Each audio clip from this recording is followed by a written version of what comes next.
Hello guys, good day. Shout out sa mga OFW naghahanap at gusto ng side hustle pero hanggang ngayon nagdududa pa rin.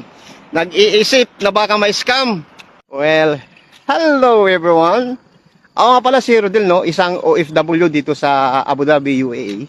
Alam nyo ba yung isang kasabihan na if your salary is your only source of income, you are one step away from poverty.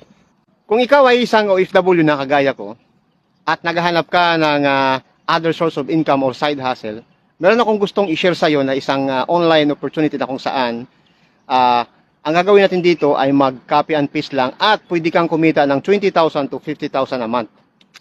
At kung ikaw naman ay isa sa mga followers ko na nakanood na aking mga video at hanggang ngayon na ikaw ay nagdududa pa rin na baka ikaw ay may scam, well, ang masasabi ko lang, no, dudahan mo yung duda mo. Paano kung hindi ito scam? Okay? Kung ikaw ay nagdududa sa sarili mo, baka hindi ka naman